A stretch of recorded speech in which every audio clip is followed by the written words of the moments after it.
खुशामदीद, आदाब, अस्सलाम वालेकुम। आप सबको हमारी तरफ से आप इस वक्त प्रोग्राम देख रहे हैं सलाम जेके, और सलाम जेके लेकर मैं हूं आपका मेज़बान इशफाक गौहर। मेरे साथ नई दिल्ली स्टूडियो में मौजूद हैं खुशामदीद, गुड मॉर्निंग, मैं हूं आसिफ रशीद। नाजरीन, आज इतवार का दिन है जी, और आप घर में ज़रूर बैठे होंगे, चाय की चुस्कियाँ ले रहे होंगे, मौसम से लुत्फ़अंदोज़ हो रहे होंगे कश्मीर वादी के लोग, और जम्मू में भी मौसम काफ़ी ज़्यादा खुशगवार है। इस तरीके की इतलात जो है वो मिल रही हैं।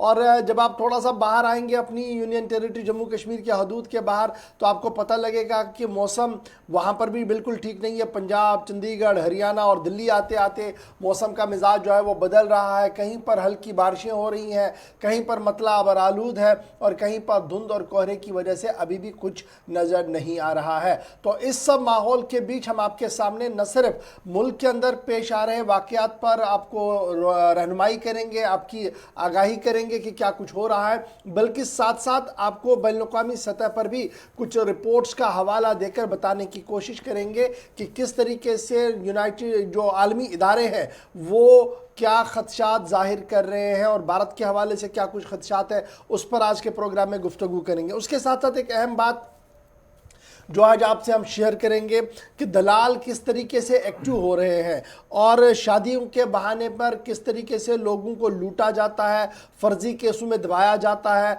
और बाद में क्या कुछ होता है, उस पर भी आज थोड़ी सी बात करेंगे, और बाद में दिन में आपको एक डिटेल रिपोर्ट भी बताएंगे। तो इस उम्मीद के साथ कि आपका साथ हमारे साथ रहेगा, आप लगातार 90 मिनट तक हमारा साथ देंगे, प्रोग्राम को देखेंगे, और जब आप प्रोग्राम देख रहे हैं तो अपने इलाके का अपडेट भी करेंगे। 9:35 के आसपास आज हमने 2 नंबर्स डिस्प्ले कर दिए हैं आपके सामने। उन 2 नंबर्स पर आप कॉल कर सकते हैं। कुछ लोगों की शिकायतें थी कि जो नंबर हम दे रहे हैं जी उस पर कॉल हो नहीं रही है, और बड़ी मुश्किल लोगों को हो रही है, इसलिए आज से 2 नंबर आपके सामने डिस्प्ले है। आप 9:30 बजे से उन नंबर्स पर बराह रास्त कॉल करेंगे, मोबाइल पर कॉल नहीं करेंगे, उन नंबर्स पर कॉल करेंगे ताकि आपकी कॉल स्टूडियो तक आ सके, और आप बराह रास्त अपनी बात रखेंगे, अवाम की बात रखेंगे। और नंबर्स ये बताते चलें, अभी से टीवी स्क्रीन पर फ्लैश हो रहे हैं, तो वहां से नंबर नोट कीजिएगा। थोड़ी सी चेंजेस लाई हैं, एक और नंबर आपके लिए दे दिया गया है। जो लोग ये शिकायत कर रहे थे कि कॉल नहीं लगती, उनके लिए एक एक्स्ट्रा नंबर हमने आज अपनी टीवी स्क्रीन पर फ्लैश किया है। यानी कुल मिलाकर 2 नंबर्स आपके सामने आ जाएंगे। तो बढ़ते हैं जरा आगे, और आज खबरों के सफर को बढ़ाते हैं आगे, और सबसे पहले जो बात आज करेंगे वो होगी जनाब किसानों की, क्योंकि किसानों का मामला आप समझ रहे होंगे कि हम लगातार किसानों की खबर को क्यों कर रहे हैं, क्योंकि 2-3 स्टेट्स के किसान जो है वो सड़क पर है। सरकार का मौक़िफ़ अपनी जगह है, लेकिन सबकी नज़रें 26 जनवरी पर लगी हैं, जहां पर एक तरफ से सरकारी तकरीब दिल्ली के अंदर होनी है, वहीं पर ट्रैक्टर रैली को कल बाज़ाब्ता तौर पर रात देर गए इजाज़त मिली है। और यौम जमहूरिया की तकरीब पर जहां एक तरफ से सरकारी तकरीब होगी, वो तकरीब ख़त्म होने के फ़ौरन बाद दिल्ली की हदूद के अंदर दाखिल होगी ट्रैक्टर रैली। और इस बीच बड़ी खबर आपको ये बताते चलें, किसान तहरीक के 2 महीने आज मुकम्मल हो गए हैं। आज 60वां दिन है, और ट्रैक्टर रैली को किसानों की दिल्ली के अंदर जो 26 जनवरी पर निकाली जाएगी, यानी सोमवार को, आप देखेंगे कि हलचल काफी ज्यादा होगी पिछले बरसों के मुकाबले। न सिर्फ सरकारी जो एजाज के साथ यहां पर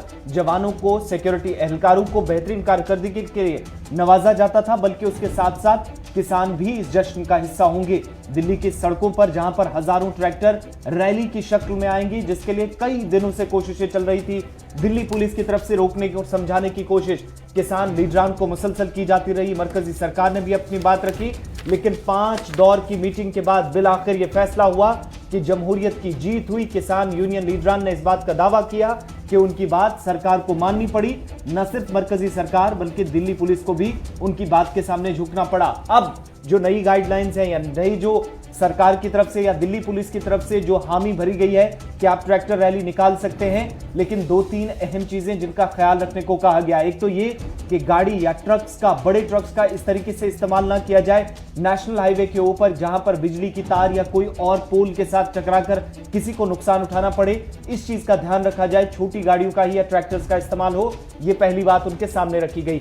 दूसरा ये कि कोई भी तिरंगा, चाहे वो आप कौमी परचम लेकर जाएं या फिर उसके साथ किसान यूनियंस के ऐसे तिरंगे हों, वो आप ले सकते हैं, लेकिन कोई ऐसा आपके पास तिरंगा नहीं होना चाहिए जिससे लेकर कोई बाद में जाकर तनाजा खड़ा हो, जिससे लेकर परेशानी सबको उठानी पड़े। इस तरह के किसी वाक्य से बचा जाए। किसान यूनियन के लीडरान पर इस बात पर भी जोर दिया गया। और तीसरी बड़ी बात ये कि कौमी शाहराह पर अगर थोड़ी बहुत ही नकलो हरकत होती है, यानी जिन जिन एरिया से किसानों को गुजरना है वहां पर एक तो कोऑर्डिनेशन पुलिस के साथ किया जाए किसी तरह के नुकसान से बचने के लिए। दूसरा, अगर कोई परेशानी में मुब्तला होता है, मान लीजिए एम्बुलेंसेज हैं या दीगर कोई जरूरी काम के लिए निकलता है, तो हंगामी बुनियादों पर किसी को ना रोका जाए, उनके लिए रास्ता छोड़ा जाए। ये अहम हिदायत दिल्ली पुलिस और सरकार की तरफ से किसान यूनियन के लीडरान को मीटिंग के बीच दी गई है।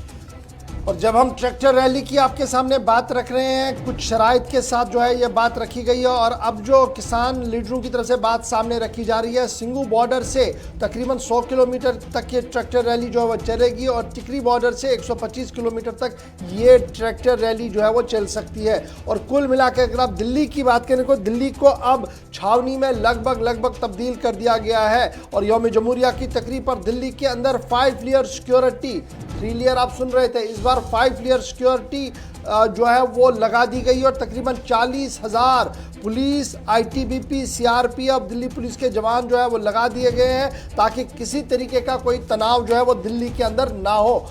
ट्रैक्टर परेड को मंजूरी मिलने के बाद क्या कुछ किसान के नेता कह रहे हैं, आज तक किसी ने ऐसी परेड न निकाली होगी और ना ही देखी होगी। ये किसानों की तरफ से दावा पेश किया जा रहा है, उन किसान नेताओं की तरफ से दावा पेश किया जा रहा है जिन्होंने कल दिल्ली पुलिस के साथ मुज़ाकरात को मुकम्मल किया है। और लगभग मैं भी इस रिकॉर्ड को खंगाल रहा था कि क्या इस तरीके की कोई परेड दिल्ली के अंदर इससे कबल हुई है, तो मुझे कोई ऐसा वाकया नहीं मिला जहां पर इस तरीके से कोई मुनज़्ज़म या इस तरीके से कोई परेड हुई हो। लेकिन क्या कुछ किसान नेता कह रहे थे जब दिल्ली पुलिस के साथ उनकी मुज़ाकरात मरहलावार तरीके से मुकम्मल हुई और चंद शराइत पर उन्हें मंजूरी मिली, वो सुन लीजिए। और उसके फौरन बाद आते हैं अपनी दूसरी बड़ी खबर पर, क्योंकि अब दो परेडें आपको देखने को मिलेंगी दिल्ली के अंदर। एक सरकारी परेड होगी और एक किसानों की परेड होगी।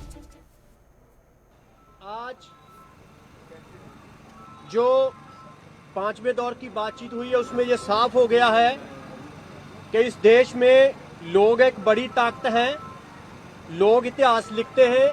और आज उन्होंने अपनी जो इतना इकट्ठ किया उसके आगे दिल्ली पुलिस को, केंद्र की सरकार को झुकना पड़ा। और ये देश के इतिहास में नहीं, दुनिया के इतिहास में पहली ऐसी परेड होगी। और हम ये दावे से कहते हैं कि ये परेड दुनिया के सिलेबस का हिस्सा बनेगी। इस आंदोलन पर भी रिसर्च होगी, इस पर भी लिखा जाएगा। ये बहुत बड़ी परेड होगी और ये हम सोचते हैं कि एक कदम हमने जीत की ओर बढ़ा लिया है, बहुत बड़ा कदम बढ़ा लिया है। दिल्ली के भीतर परेड होगी और उस दिन दुनिया में मोदी मोदी नहीं, किसान किसान होगी। और उस दिन हमारी ऑडियंस ग्लोबल ऑडियंस होगी। हम अपना जो किसानों का केस है पूरी दुनिया के सामने रखेंगे और जब तक लॉ निरस्त नहीं होंगे लड़ाई हमारी जारी रहेगी। 26 को हम एक बड़ी गैदरिंग बड़ा करने जा रहे हैं। सभी लोगों को अपील है, जो चुड़ूनी जी ने भी कहा कि आप आइए, जो झांकियां निकालिए, वो जो ट्रक है उसकी ऊंचाई से ज्यादा ना हो कि रास्ते में कहीं तार से ना अड़े। हमें अपनी झांकियां भी बनाकर लाएं खूबसूरत, जो हमारी किसानों की, हमारी दशा को, दिशा को बयान करती हो। झांकियां भी बनाकर लेके आए, बड़ी गिनती में आइए और अपनी यूनियन के झंडे और जो झंडा आपको ठीक लगे लगाकर आइए और बड़ी गिनती में आइए। चलिए, किसानों की प्रेस कॉन्फ्रेंस के बाद बड़ा बयान आपने सुना। अब 100 किलोमीटर के करीब जब ये सफर होगा तो तीनों इलाकों से आप देखेंगे, सिंघू बॉर्डर पर, गाजियाबाद बॉर्डर पर और दूसरे इलाकों से जो शराइत रखी गई हैं कि जब आप सेंट्रल दिल्ली की तरफ आएंगे, अंदरूनी हिस्सों की तरफ आएंगे तो कोई इस तरह की सूरत हाल ना बने जहां पर अमन कानून की सूरत हाल खुद हाथ में लोग ले लें। इसके लिए जरूरी हिदायत दी गई है। दूसरी बड़ी बात यह कि राजपथ पर जब जो कौमी परेड है वो खत्म होगी, कौमी परचम लहराया जाएगा, तो उसके बाद से ही यह प्रोसेस शुरू होना चाहिए जो सरकार की तरफ से शर्त रखी गई है। अब 26 तारीख को आप 11 से 12 बजे के बीच में देखेंगे कि ट्रैक्टर रैली का आगाज बॉर्डर से, सरहद से दिल्ली के अंदरूनी हिस्सों तक होगा। चलिए, फिलहाल मैं आपको बता रहा था कि शायद ये पहली बार होगी, लेकिन हमारे जो ऑनलाइन एडिटर है उन्होंने एक अपडेट मुझे दिया और बड़ा दिलचस्प अपडेट है और उमेश का बहुत शुक्रिया जी। रिपब्लिक डे परेड इससे पहले 1952 में सीपी दिल्ली की एक तस्वीर सामने है और उसमें भी ट्रैक्टर पे सवार होकर रैली हुई है। तो ये बहुत कदीम बात है और इसमें और आप भी झांकिएगा और भी डिटेल्स निकालिएगा, लेकिन तस्वीर के साथ मुझे ये दिया गया है, इसलिए ये अपडेट भी बड़ा इंपॉर्टेंट था कि 1952 में भी अगर इतनी बड़े पैमाने पर नहीं लेकिन छोटे पैमाने पर ट्रैक्टर रैली सीपीके में निकली थी और वक्त था 26 जनवरी का ही। तो फिलहाल बढ़ते हैं जी आगे।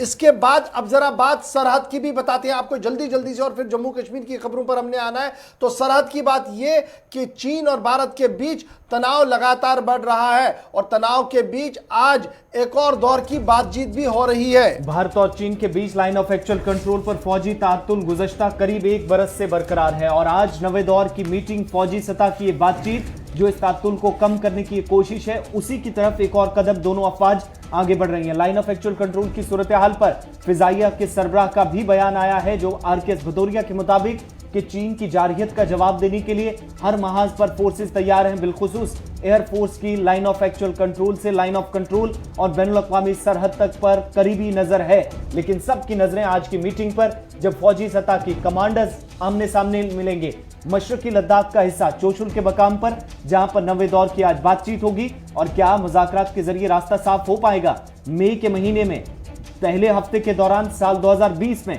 जो तातुल दोनों अफवाज के दरमियान शुरू हुआ था और करीब 45 वर्षों बाद लाइन ऑफ एक्चुअल कंट्रोल पर इसी तातुल के बीच गोली भी चली थी, तो उस सब पर काबू पाने के लिए, हालात को कंट्रोल में लाने के लिए, सिचुएशन को अंडर कंट्रोल रखने के लिए एक और फौजी सतह की बातचीत, जो सफारती सतह के ताल्लुकात थे, मीटिंग्स थी, लगातार हो रही थी, लेकिन नवे दौर की आज कमांडर सतह की मीटिंग चोशुल के मकाम पर होने जा रही है। एक तरफ से कमांडर सतह की मीटिंग होनी है, दूसरी तरफ पर RKS भदौरिया का बयान भी सामने आया है और एयर चीफ RKS भदौरिया ने कहा है कि चीन जिस तरीके से जारहाना कार्रवाइयां कर रहा है, भारत इसका जवाब देने के लिए माकूल और मुनासिब कदम उठा चुका है और अगर वो इसी तरीके से करता रहा तो उसका ठोस जवाब भी दिया जाएगा। RKS भदौरिया की तरफ से जो है वो बयान दिया गया है और ये बयान उस वक्त आया है जब आज नवे दौर की बातचीत होनी है। अरुणाचल और आसपास के इलाकों से लगातार खबरें जो आ रही है वो सबके सामने, लेकिन आज सबकी नजरें चशूल पर रहेंगी, जहां पर नवे दौर की बातचीत आज PLA पीपल्स लिबरेशन आर्मी, जो चीन की सरकारी आर्मी है, और इंडियन आर्मी के बीच में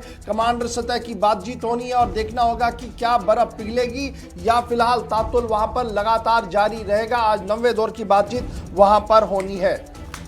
चलिए, भारत और चीन की बात हो रही है तो एक और बड़ी खबर यहां पर आपको बताते चलें कि जिस तरीके से जब तातुल शुरू हुआ था तो कई सरकार की तरफ से अहम फैसले दिल्ली से लिए गए थे और इनमें एक बड़ा फैसला था कि 60 के करीब साल 2020 में जून का महीना जब सरकार ने यह फैसला लिया था कि चाइनीज मोबाइल एप्लीकेशन जिनका इस्तेमाल वर्ल्ड वाइड होता है, भारत के अंदर भी इनका इस्तेमाल होता है, उन पर पाबंदी आयद की गई थी। तो 59 मोबाइल एप्लीकेशंस पर यह पाबंदी फिलहाल बरकरार रहेगी और भारत की तरफ से सरकार ने चीनी एप्लीकेशंस को, जो इनको चलाने वाले इदारे हैं, उन्हें एक बाज़ाब्ता नोटिस भी भेज दिया है। जून के महीने में जो मोबाइल एप्लीकेशन पर पाबंदी बरकरार आयद थी उसको बरकरार रखने की जो भारत सरकार की अभी आगे की रणनीति, आगे की प्लानिंग है, वो चाइना के सामने रख दी। और आपको ये भी बताते चलें कि टिकटॉक ने कोशिश ये की थी कि भारत सरकार से इजाजत लेकर, अब तातुल थोड़ा कम हुआ है, कोशिश की जा रही थी कि दोबारा इस एप्लीकेशन को मुल्क के अंदर जिसे मिलियंस में यूजर्स इस्तेमाल करते थे उनके सामने फिर लाई जाए, दोबारा इसकी इजाजत दी जाए। लेकिन सरकारी सतह पर एक और नोटिस, चाहे वो टिकटॉक हो, शेरिट हो, दिगर तमाम जो बड़े इदारे हैं, बड़ी कंपनियां हैं जिनकी एप्लीकेशन चलती थी, इसके लिए नोटिस जारी कर दिया है। और चीन की 59 मोबाइल एप्लीकेशंस पर जो पाबंदी जून 2020 में लगी थी वो जारी रहेगी। भारत सरकार की तरफ से फिलहाल ये साफ कर दिया गया है और जो मुतल्लिका इदारे हैं इन एप्लीकेशंस को चलाने वाले, उन्हें नोटिस भी जारी किया गया है।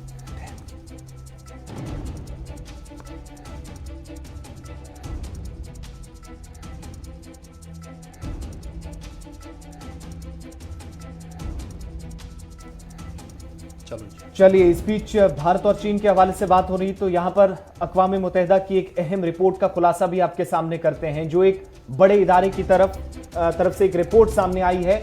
और मुल्क के अंदर, जब दुनिया भर के अंदर जितने भी डैम्स बने हैं जिनसे हजारों, करोड़ों या अरबों रुपए के प्रोजेक्ट्स चलते थे, उन पर यह बड़ी रिपोर्ट सामने आई है जिसमें भारत का जिक्र बिलखुसूस किया गया है। जिन डैमों की उम्रें भारत के अंदर 50 से 100 साल तक अब हो चुकी हैं या होने वाली हैं आइंदा 20 से 25 सालों के दौरान, अक़वाम मुत्तहिदा की नई रिपोर्ट के मुताबिक नए डैम्स या जो पुराने डैम से अब तक 50 से 100 साल जिनकी उम्रें लगभग पूरी होने वाली हैं, वो हजारों लोगों के लिए खतरा बन सकते हैं। ये इंतबाह भी दिया गया है, लेकिन साथ ही हुकूमत जो नई रिपोर्ट जारी की है इसमें हुकूमतों को भी कहीं ना कहीं इशारा दे दिया गया है कि भारत के अंदर भी, जहां पर साल 1930 से लेकर 1970 के दरमियान यह जिक्र किया गया इस रिपोर्ट में कि दुनिया भर के अंदर, चाहे भारत की बात हो या दीगर ममालिक की बात हो, 50,000 से ज्यादा ऐसे डैम्स हैं जो दुनिया भर के अंदर साल 1930 से 1970 के दरमियान बने हैं, जिनकी मुद्दत थी, यानी अगर कोई चीज बनती है तो उसकी वैलिडिटी कितनी होगी, वो चीज जब यहां पर रखी गई थी, तो इन डैम्स को भारत के अंदर 1000 के करीब या इससे ज्यादा ऐसे डैम्स बनते हैं जिनको ज्यादा से ज्यादा 50 साल के बाद मरम्मत करनी थी, या इससे ज्यादा 90 से 100 साल के बाद इन पर दोबारा नजरसानी की जानी थी। लेकिन ये डैम्स जब इनकी उम्रें बढ़ती जा रही है, तो अक़वाम मुत्तहिदा की नई रिपोर्ट में खुलासा हुआ है कि 2025 से 2050 के दरमियान हजारों ऐसे डैम्स हैं भारत के अंदर जो 20,000 से ज्यादा लोगों की जान ले सकते हैं। और जान कैसे ले सकते हैं? जब डैम्स जहां पर पानी ज्यादा इस्तेमाल होता है, डैम्स जब पिघलेंगे तो कई मकामात पर जमीन धंसेगी। वो लोग जो डैम्स के आसपास रहते हैं, जिनका डायरेक्टली या इनडायरेक्टली इन डैम्स के साथ वास्ता है, वहां पर उनको डूबने का खतरा है। और 20,000 जो इंसानी जिंदगियां हैं वो इस वक्त हिंदुस्तान के अंदर खतरे में है। किसकी वजह से? जो डैम्स बने हैं, जिनकी उम्रें बढ़ गई हैं या ओवर एज इस वक्त हो रहे हैं, जिनकी मुरम्मत किसी वजह से अभी तक नहीं हो पाई है, या स्लो पेस से काम इस वक्त चल रहा है, जिस पर यूनाइटेड नेशंस की एक रिपोर्ट, जो रिपोर्ट कनाडा की एक यूनिवर्सिटी की तरफ से, लेकिन अक़वाम मुत्तहिदा की इस पर मोहर लगने के बाद ये रिपोर्ट मंजर आम पर आई है। चलिए जी, अब जरा बढ़ते हैं आगे और बात जम्मू कश्मीर की खबरों की करते हैं। और सबसे पहले जरा एक सियासी बात आपके सामने रखें। ये सियासी बात भी है और आपको अपनी सोसाइटी का हाल भी पता लगता है इससे। आपको याद होगा कि एक IAS अफसर साहब ने नौकरी से इस्तीफा देने की बात रखी थी सामने, और उसके बाद एक अलहदा पार्टी बना ही ली थी, और उसी बीच मरकज़ की तरफ से एक बड़ा फैसला लिया गया और वो जेल चले गए, और बाद में वो खामोश हो गए, उन्होंने पार्टी छोड़ दी। लेकिन अब उस बीच एक और बात सामने आ रही है, क्योंकि शाह फैसल, जिनकी हम खबर आपको बता रहे हैं, उनकी तरफ से एक ट्वीट किया गया है, जिस ट्वीट के बाद वादी कश्मीर के अंदर हलचल जो है वो काफ़ी ज़्यादा देखने को मिल रही है। क्योंकि ट्वीट के अंदर जो शाह फैसल का ट्वीट था, उसमें उन्होंने वज़ीर आज़म नरेंद्र मोदी और मरकज़ी हुकूमत की तरफ से जो कोविड-19 वैक्सीन कारी का अमल बड़े पैमाने पर शुरू किया गया है,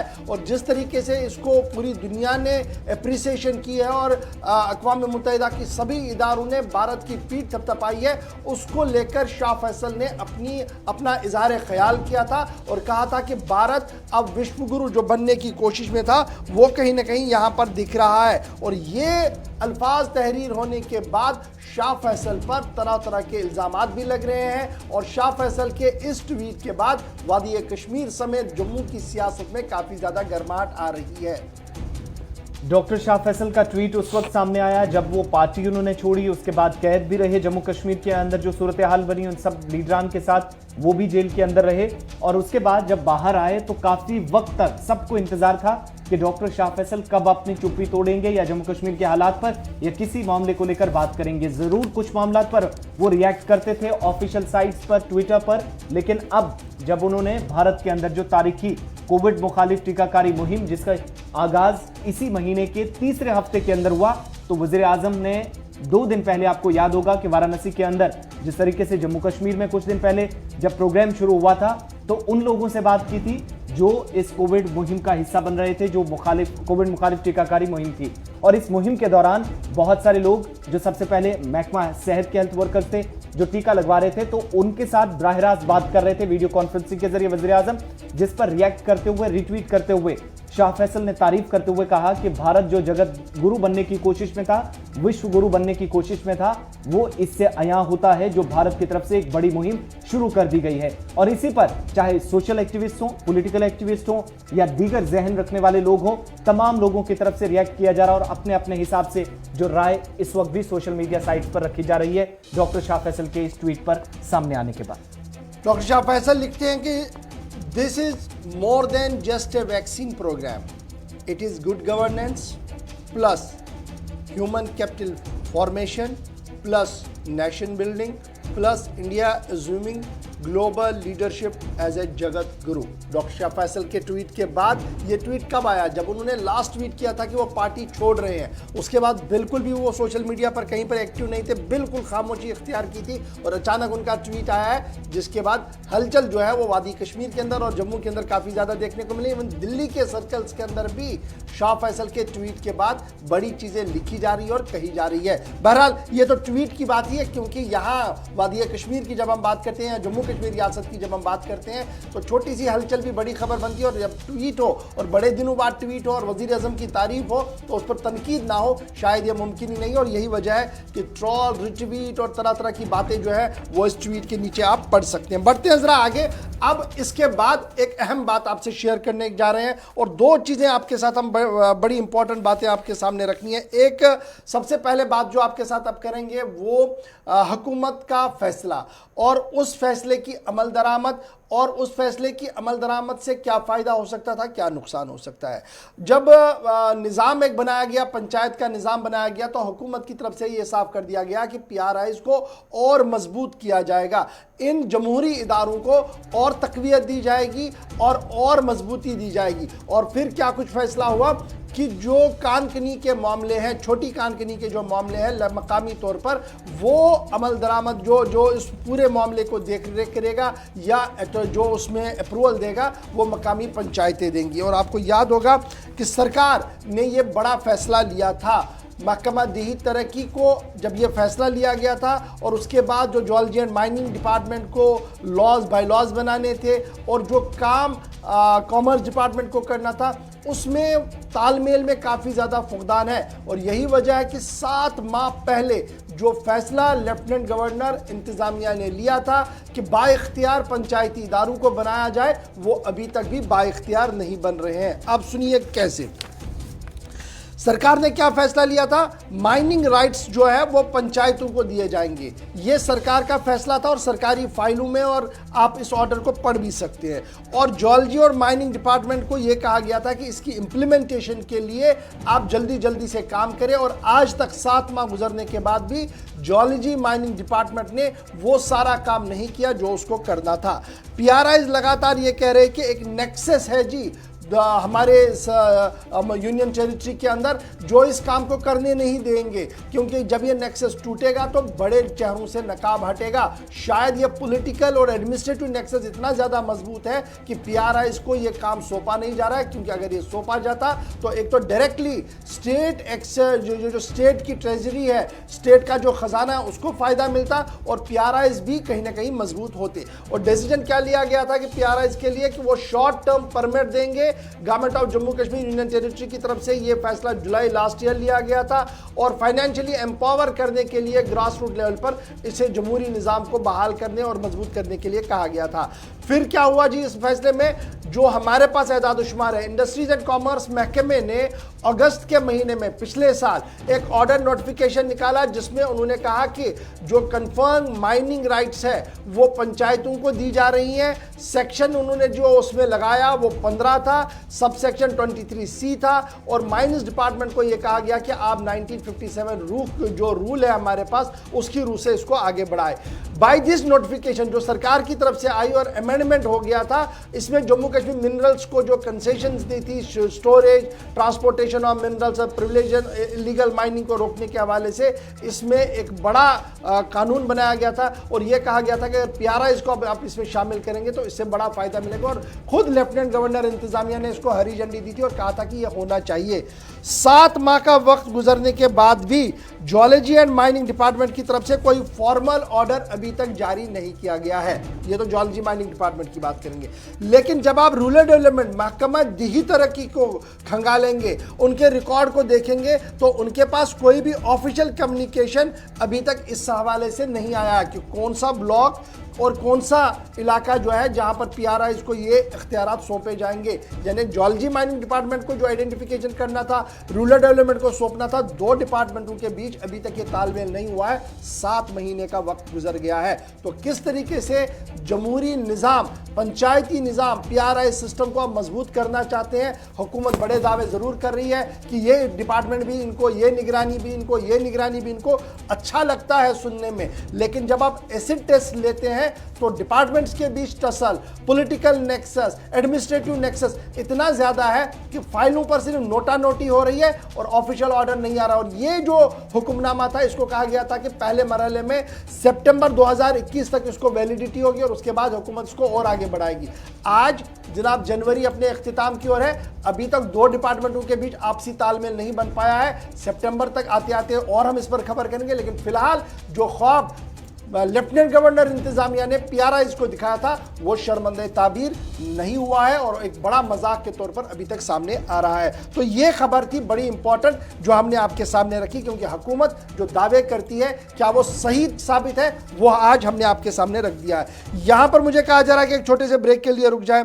ब्रेक पर हम जरूर जाएंगे जी और ब्रेक के उस पार आएंगे तो एक तो मौसम का मिजाज आपको बताएंगे, क्योंकि अब 9 बज गए हैं तो मौसम का मिजाज ऑलमोस्ट क्लियर हो गया है, कहां पर क्या कुछ है वो हम आपको बताएंगे। उसके बाद महकमे तालीम की भी खबर आपको बताएंगे, क्योंकि निज़ाम तालीम को चलाने के लिए जो सिस्टम हमारे हाथ में है, जिस सिस्टम को हम चलाने की कोशिश करते हैं, वो कितना मजबूत सिस्टम है और कहां कहां पर लूप होल्स है, वो भी बात आपके सामने जरूर रखेंगे, क्योंकि आपने जो फीडबैक दिया था वो सही साबित हो रहा है। क्या फीडबैक है बताएंगे आपको छोटे से ब्रेक के बाद।